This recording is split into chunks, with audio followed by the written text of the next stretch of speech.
Now you got me, Josh.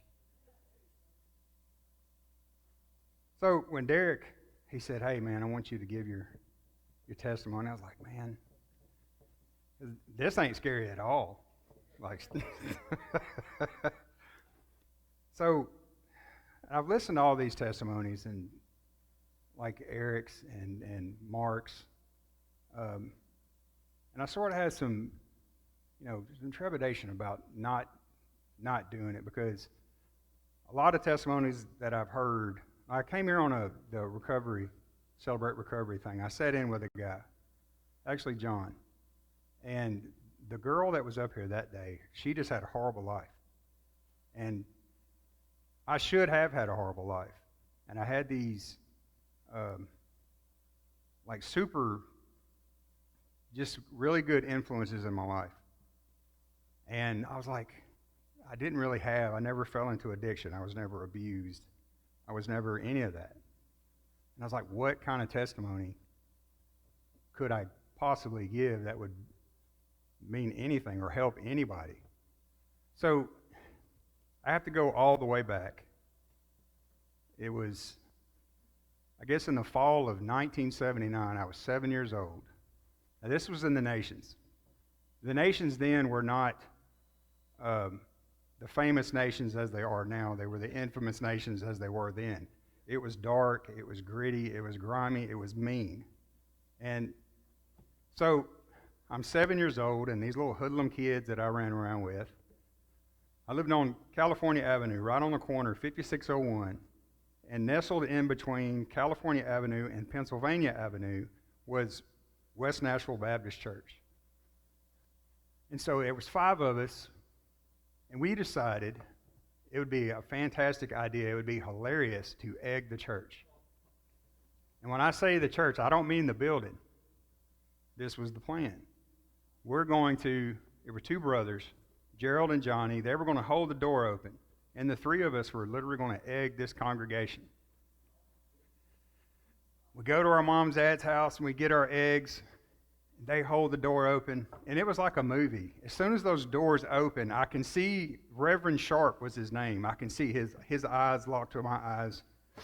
And Gerald and Johnny are like, throw him! So we threw him. And we didn't hit anybody, but the aisle was much wider than this. At least it was to my 7-year-old perception. And I remember seeing those eggs just one by one. And we thought that was the most hilarious thing until later on that night, one by one, all 5 of us had to knock on the door. And it was Reverend Sharp and a couple of the deacons, and they were not happy. So we were in a lot of trouble. And he asked my parents, he's like, don't be too hard on them. I have a plan. And the plan was every day after school that following week, we were going to come and we were going to clean that church, and we did. We polished those pews. I didn't know you could get wood that shiny. We washed the windows, and of course it was under the supervision of some of the older ladies in the church. And that Saturday, he said, I'm going to make you guys an authentic Mexican lunch. And we didn't have Mexican restaurants on every corner in those days. So we were like, yeah, we're down with that. So he made us tamales. And he brought some younger guys in. There's a few young men in there. And I don't remember if they took everybody to the side, but they definitely took me to the side. And at this point, I felt really bad. I knew we shouldn't have done that. And all of that previous week, it would have been much easier for me to deal with this and what was going on in my heart and my mind at the time if they would have been real stern and like impolite and just been mean to me in a way, because I would have understood that. This was my environment. But they weren't. They were just polite. And, it never had a bad word to say about anybody or even us. They just kind of got to know us over that week. And that fella, he came down, and in 79, despite all of these influences I had in my life, that was the first time that I'd ever heard the gospel. And he tells me the gospel, and I was like, that's fantastic. I was like, tell me more. So he tells me a little bit more, and I was like, he says, do you believe that? And I was like, yeah, absolutely, I believe that. You're telling me this. I don't take you to be a liar or anything. He's like, well, you're saved. And I'm like, huh. I, I was like, I don't feel any different. But now, of course, I would argue against whether or not I was saved. I would say no. Because there's been a whole lot, as they say, water under the fridge between then and now. And the only reason I even say that is because I told this to Shelby a while back, and I had not thought about that in decades. I had not thought about that night and that time. Now, my mom had me, I'll say it like this. August the 11th of 1972, my mom turned 16. 13 days later, I was born. Now, I don't know who my real dad is. I've never even seen a picture of the dude. I don't know his name. I don't know where he came from. I don't know where he went. So, my mom, she married what ended up being my stepdad in 77. I was 5 years old. Now, prior to that, I'd lived with my grandparents my whole life. My mom kind of disappeared. She was in and out. I sort of lived in this strange twilight zone between these two influences in my life. My mom was really young, and she sort of missed the meat of that hippie movement, that hippie generation. And so she caught the very tail end of it, and she held on to it. And in a lot of ways, she's still hanging on to it. So I was caught in this weird dynamic between these two ideologies where my grandparents, how it worked was, during the school year, I was at home with my mom and my dad and my stepdad. And then in the summer, I would go to my grandparents' house. So there was this built-in tension, and I really didn't know what end was up. I knew right from wrong because I did, like I said, I had these influences in my life. And I don't mean to make light of when people say, you know, this kid was left behind or that kid fell through the cracks, because I was never left behind and I never fell through any cracks. I wandered off a bunch and I slithered my way through some cracks. I don't mean to make light of the ones that do, because I know there are. In fact, 3 of the boys that were there, Gerald, I don't remember which is which, Gerald or Johnny, he had a falling out with his dad and he ran away from home. And he got on a dirt bike, and his dad saw him sometime later on Centennial Boulevard, and his dad gave chase. He was trying to figure out where he was going. So if anybody's familiar with Centennial Boulevard, if you're heading towards the prison where the fire hall is and the fuel tanks and all that, there's that little curve in the road right there. Well, from what I understand, he was already losing it right then. And when he hit those railroad tracks, the bike slid out from him, and him and that bike went into the telephone pole that used to be there, and it killed him. And I remember hearing about this. And then sometime later, his brother, he killed himself. Now, some years later, Bobby Vanetta, he was murdered in the alley between New York Avenue and Centennial Boulevard, right behind the fire hall, as a matter of fact. So clearly, some of those kids never made out of that neighborhood. And I did. And like I said, the only reason I even brought that night up is because I've not thought about that in decades. And then when you asked me, I was like, I don't know what it really means, but I know it means something, because here I am talking about it. So, and I resented all of these kids that I went to school with and all this stuff, because I felt like my perception was they had a normal life and I didn't. I knew what a normal life was supposed to look like. I think it was at Waffle House. I was talking about, I have an aversion to sausage. I don't like the way it smells, like especially if it's on your clothes. And I told Shelby, I was like, you know, like when you get on the school bus and like these kids get on and they sit next to you and they smell like sausage. And she's like, yeah, Dad, that's love. They smell like love. And I was like, huh. I had an epiphany. I was like, yeah. So, yeah. So the older I got, the more volatile I became, the more hostile I came to everybody that weren't my grandparents. Now, it wasn't all the time. It was just when you're volatile, you're not always like that. So I was just, I guess, well enough to be friends with several people. I sort of know everybody and nobody all at the same time. And it's vice versa. So by the time I got to high school, it was starting to get pretty bad. And this saga that my mom and my stepdad, it ended in '89. They divorced. I think they were 12 years. And my dad, he apparently had a new family. And my mom, once again, just kind of bounced out. And so I'm 17 years old at this point, and I'm technically homeless. I'm not scared of anything at this point. Some nights I remember sleeping in my truck, and if it wasn't raining or too cold, I'd sleep in the bed of the truck, like off in a field somewhere. I'd sleep on my buddy's pool table in his garage, and then my girlfriend in high school, her parents were gracious enough to let me sleep on her couch. Incidentally, her parents, she was a surprise. Her parents were as old as my grandparents. So they understood where I was coming from. They understood that I was not in a good place a lot of times. Now, to say, like I said, I never fell into addiction. I was never abused or anything like that. I was my own worst enemy, slithering through them cracks.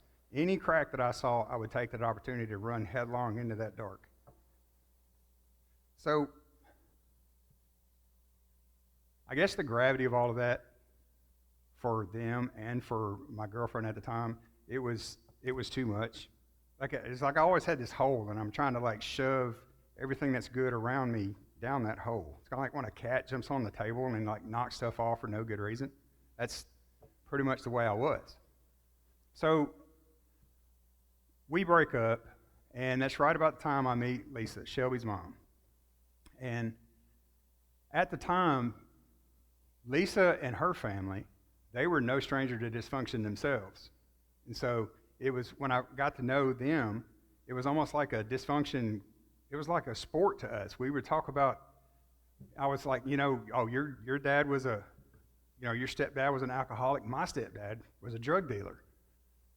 And your mom was like, well, you went to 8 different elementary schools. I went to 12. It was like, your house had roaches. We had roaches, and it was haunted.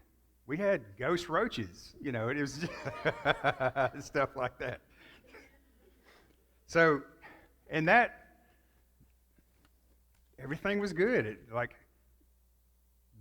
We started going to church. Her granddad, Lisa's granddad, he was a good guy. I learned a lot about the Lord through him and her family.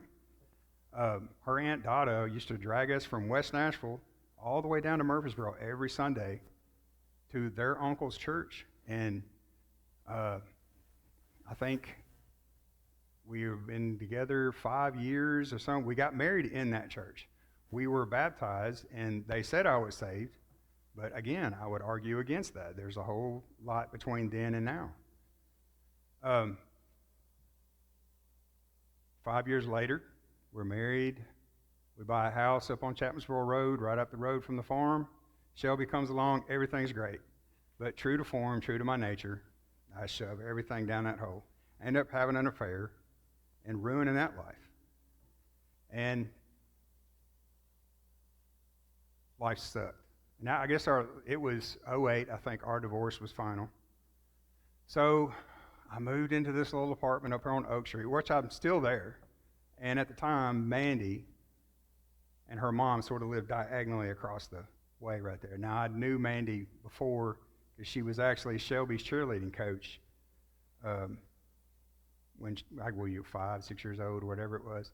So we start dating, and from '08 and really up until 21 or 22, it was just in this vacuum of just really nothing. And it was just this saga of Mandy and me breaking up, getting back together, breaking up, getting back together. And finally, I guess in 21, she broke up with me. She said, I don't want to have anything to do with you anymore. And she's gone.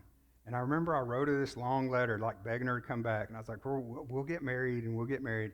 And so she was like, and I was sincere about that. I was absolutely sincere. So she had never lived with me before. So she moves in, and now we're engaged. And for whatever reason, I guess it was like sometime after Thanksgiving or whatever it was, we get into this argument about something stupid. I think it was a grill. And I was like, here's that hole again. And I'm like, all right, you got to go. And so now I put her in a really bad situation because where she was living, she had a good thing going, and now she was technically homeless. So yeah, I wasn't a good dude, I guess. Um, like I said, I guess I was good enough at some point, to people to actually be around me and not try to stab me. But yeah, looking back now, I was like, I was rotten, just rotten. I was selfish, and that was just my nature, and that's the way I was. So I guess it's the winter of 21, going into 22. I started hearing these little whispers, and looking back now, I know that was the Lord. There was a night, I guess in the winter of 22, it was one of those rare times where it's like in the single digits. And I distinctly remember turning off the light and rolling over and thinking to myself that I'm not homeless. How lucky I am. Boy, I'm very fortunate. And as I'm rolling over, no, you're blessed. And I didn't really think about it. And I remember driving to work that next day, and I thought about that the whole time. I was like, and then little things like that started happening.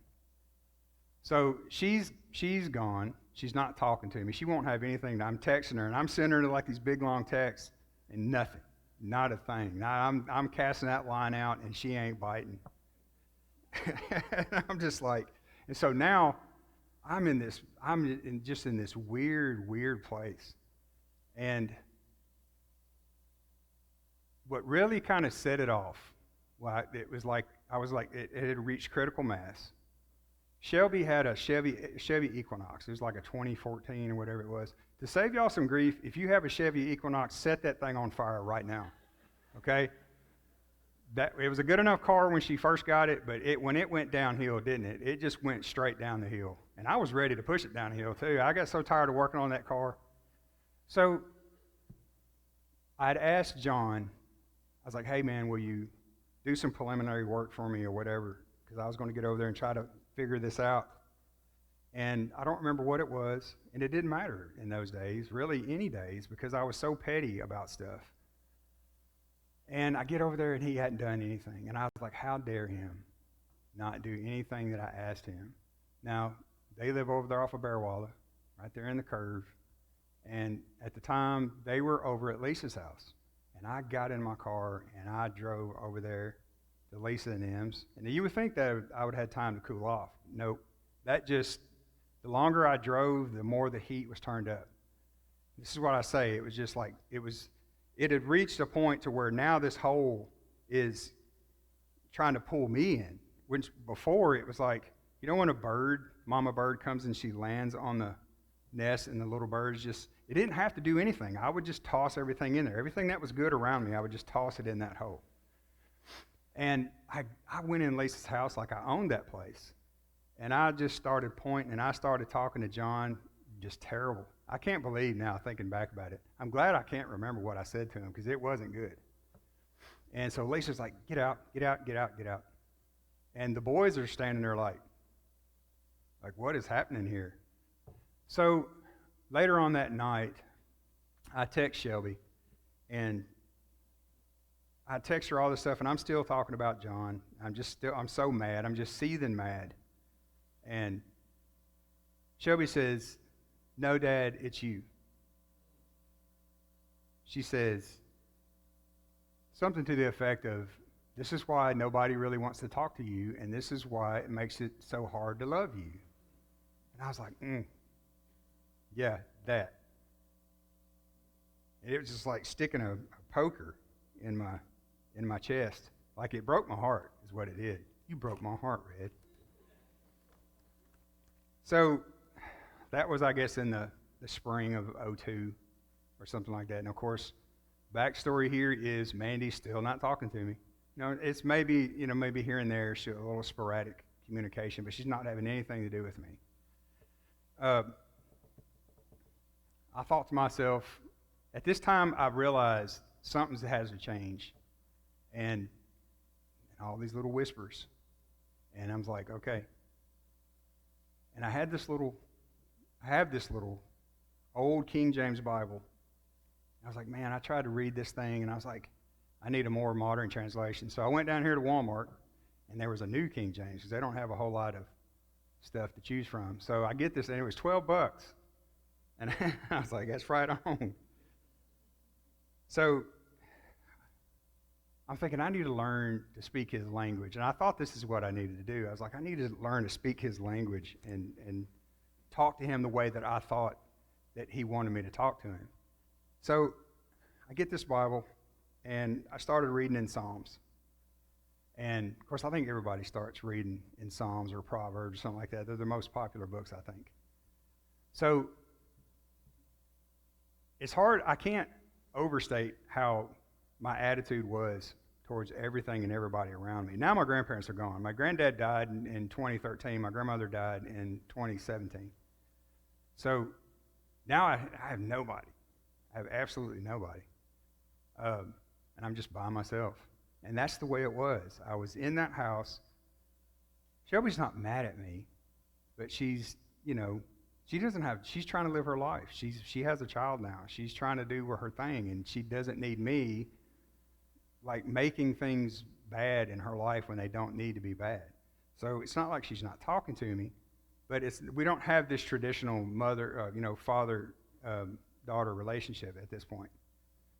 So, and I'm in this little apartment, and I'm by myself, and all it is me and this little $12 Bible. I start in Psalms. There's a movie that came out, and I'm just sitting here thinking about this. It's back in the 90s, where Robert Duvall is a Pentecostal preacher, and he's gotten himself into a little bit of trouble. Have you seen that movie? The scene where Robert Duvall is upstairs, and he's talking to God out loud, and he's just like, what do I do? Tell me what I need to do. What do I need to do? Show me what your will is. So I'm reading the Psalms, and I guess I started talking to God the way David did. And I did that. I would get on my bike, and I would ride 20, 30 miles just talking to myself, it seems like. If you were looking at me, you thought I was crazy. I wasn't talking to myself. I think my error there was I didn't really, I guess, give God enough time to actually speak back. And that's so it was the verses in Psalms that stuck out to me was like 46 and 10. And I even wrote it down. Be still and know that I am God. 4:4. Be angry and do not sin. Ponder in your hearts on your beds and be still. 37:7. Be still before the Lord and wait patiently. So the common thread here is to be still. So he's like, dude, you have ruined everything that I've given you. Just be still. Now keep in mind, Mandy's still not talking to me. I had this little pendant that I bought for her. And I think I bought it for her birthday. And of course it showed up late. And I don't know how they do it, but you send them a picture. And it's a picture of her and her mom. And you have to look through it. And it makes a full-size image in the thing. And it's her and her mom. And it's sat on my desk for weeks. And she's not having anything to do with me. The Lord's telling me to be still, clearly. And I'm not going to bother her. And then one day I'm driving to work, or maybe I'm coming home, and he says, take that pendant to Mandy. I'm like, I'm not taking that pendant, man. I was like, how do I even know this is you? Yeah. So I ignored it for a little while, and then it was like, take the pendant to Mandy. So I was like, okay. I don't remember what day of the week it was. So I take it up there to her. And they're busy, as they typically were. I parked across the street at the church. And she's at the register, and I hand her the pendant. I don't really remember even what I said to her. I was like, hey, this is a pendant. You have to look through it. And I think she didn't get that instruction. So as I'm walking back across the street, and I'm trying to get out of there as fast as I can, and I get back in the car, and she's like, hey. And she walks over there, and she's talking to me. I don't even remember the conversation. I do distinctly remember that I was fumbling over my words, and I never fumble over my words with her. But I was nervous as a cat. And I was just like, I'm just like, please, please come back to me. I didn't say that, but in my mind, I'm sitting there thinking that. And you know what she said to me? She's like, are those real glasses? She's like, I was like, yeah. I was like, how do you like these? It wasn't these, but I never wore glasses before. So we had the dollar store readers, you know. I was like, yeah. So she walked across the street. I got to get back in here. It's busy. She's like, April's going to get mad at me. So she's walking in, and I'm watching her walk across, and she gets up on the porch, and it was like it was my voice, but it weren't my words. It was like, tell her it's going to be okay. I'm like, what? It's like, tell her everything is going to be okay. And I was like, hey. And she turns around, and she's like, I was like, everything is going to be okay. And she's like, okay. She's like, okay. Yeah. So, long story short on that is a few days later or so, we had a little lunch date. And then we had a little dinner date. And then we had a little date down at the dam. Mandy likes steak. So I cooked her some steaks. And I guess it was a few weeks later, she says, hey, do you mind if I go to church with you? Because I'd been coming here for a while. I was like, absolutely not. So here she comes. We go to church. And then the ball starts rolling now. And so she starts coming to church with me. And next thing you know, we're members of this here church, and then after that, standing right there, New Year's Eve of 2022, we get married. And it's been great. She hits me in my sleep, though. I'm going to tell you that. Did you get that, Josh? She Yeah. So, and now we're in here every Sunday. And I'm making sure my shirt and hat don't clash with her dress, so life is good on that front. So in 2013 or it was 2023, the company that I work for, they take us to, right around Christmas time, they take us to this swanky restaurant called Valentino's downtown. It's okay. The food's okay. And it's everybody in the company. And the owner, they give us our bonus checks and a little Christmas card and all that stuff. And every year, the owner, Yin, he writes down a little personal observation that he makes about or me. And he may not do that to everybody, but he does that to me. Now, at that point, I'd been there 15 years. So he writes down, I'm letting my car warm up, and I'm reading the card, and he says, it's the standard, we're glad you're a part of the company and all that stuff. He says, we have noticed a marked improvement in your attitude, your general well-being, your just how you communicate with the people around you, your coworkers, and you seem much more humble and easygoing and easier to talk to. And I was like, I said, keep having these epiphanies. And he says, we attribute this. He said, it's not gone unnoticed by everybody in the company. And we attribute this to your new wife and, of course, your daughter and your grandkids. And I thought to myself, I was like, why didn't you say that in front of the whole table? Because I was like, nope, it's Jesus. And I was like, I could have witnessed to the entire company right there all at once, sitting at the table. But God has other plans, and it's been a struggle with some of them out there because there's some tough cookies out there. But in the most recent illustration that I can give about how that hole is gone, I guess it's Father's Day, and of course it's me, Mandy, Shelby, John, and all 4 grandkids. In fact, Chad makes a comment. He comes over and he shakes my hand, and when you don't shake Chad's hand. He just shakes. He's like, you can't even get your hand. So I'm just like, so he comments. He's like, y'all got the whole row, and we did. And of course, the babies are over there singing, and I look over at Mandy's arm, and she's got little goosebumps, and she's crying. She loves to watch the kids sing. She loves it. So after church, we all go to El Rey's. I don't know what it's called now. It's El Rey's to me. So, and it's absolute chaos in there. They're busy, and we have two tables pushed together. The bigs are in one table, all the littles are down on the other table.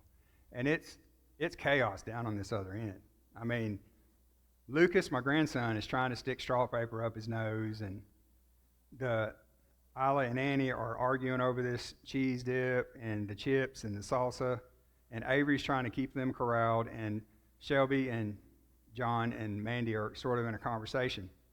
And it's one of these times where I just stop and I think, and I'm thankful. All of this chaos years ago, it would have been too much for me. I would have just stopped doing that, stopped doing this, and I would have just ruined the whole thing. But in all of that chaos, I'm just looking around, and man, my heart was just so quiet.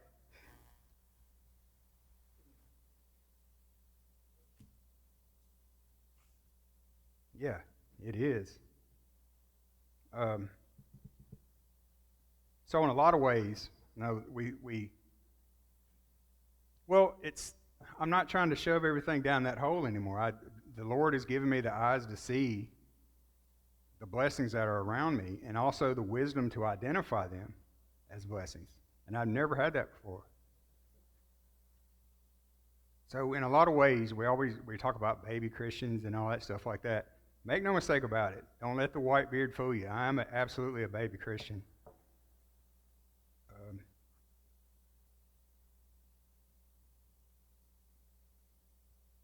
Like when a kid starts to walk, like I'm going through a lot of firsts. It's like my whole time growing up, a kid growing up, I always felt like I was neither here nor there. I didn't know, like, what my family, where I was supposed to be. Do I fit in here? Do I fit in there? And I don't really know how to articulate that, honestly. I probably should have thought about that more before I blurted that out. The first are, they say that, home is where your heart is. And that's true. But in my case, my home is where Christ is.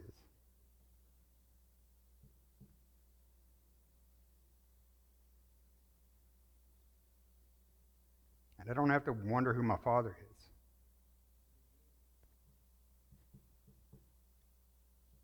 And I have a family. And I don't have to wonder where I fit in and if I fit in at all. I don't have to travel 8 hours to go see people that are related to me. You're all my brothers and sisters.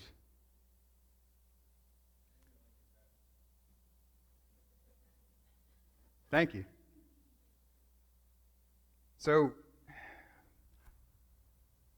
we were talking the other day, I think it was 4th of July weekend, we were talking about how life kind of sneaks up on you and you think it's something that just happened yesterday and you realize it was 20 years ago. And we're all like that. But the reality of it is, I feel like I've had a long life. Not chronologically, of course. It's kind of like the Harpeth. If you go down here to Dozier's and you fly up to Eagleville, where the headwaters are, like as the crow flies, it's only like 45 miles or something like that. But if you float that thing, it's 120 something miles. You better take some Viennas or something, some crackers or something. So it's not that I've had a lot of twists and turns and switchbacks and narrows in my life. And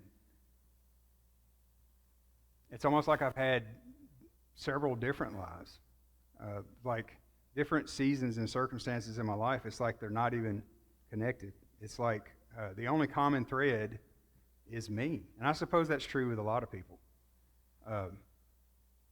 But I've always, going back to when you first asked me to stand up here and do this, I was like, what am I going to say? I never went through all that kind of stuff. And I actually, maybe I thought that I needed to come up here and think about stuff like that.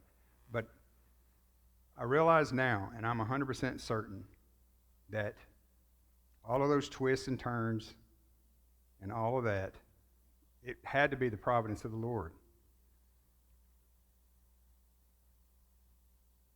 It's the only way to me. It's kind of like that song, Shelby, who sings Million Little Miracles? So it starts out, it's like, all my life I've been carried by grace. I don't know how, I just can't explain. It's nothing short of a miracle that I'm here. And that's true. Because there's a lot of dudes that were doing the same stuff that I was doing, and they fell into all those traps. They did fall through the cracks, and I didn't. And so what if it was the Lord that led me the long way around, that now I'm standing up here telling you all this? And if that's true, how could I not fall down at his feet?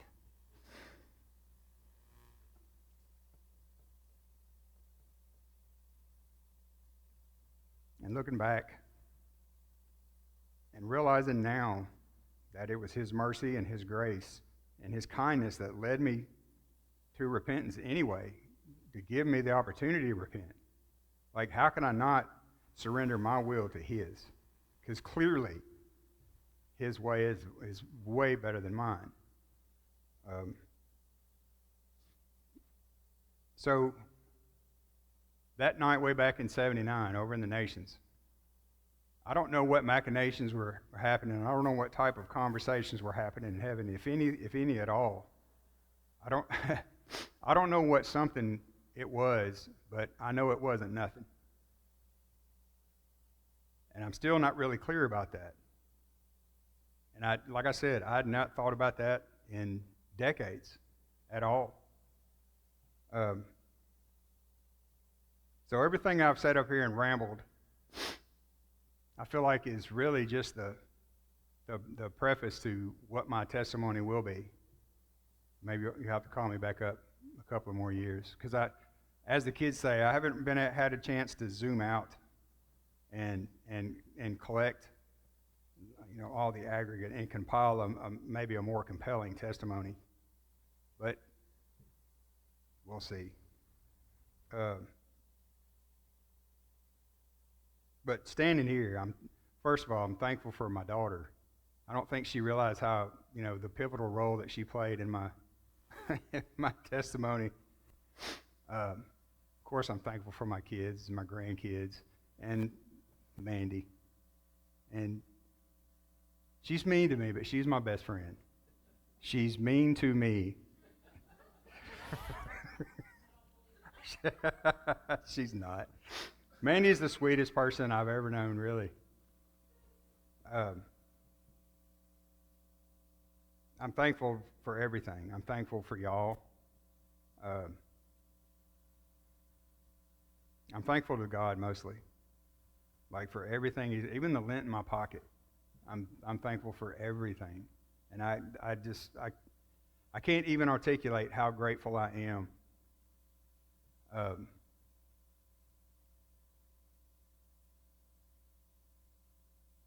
I delight in the Lord. And everything that I used to think was just so important, it's, as Paul says, as the world has become strangely dim. and that's the greatest thing in the world to me. So I thank y'all. Thank you, Derek, for letting me do this, and praise the Lord, and go Vols.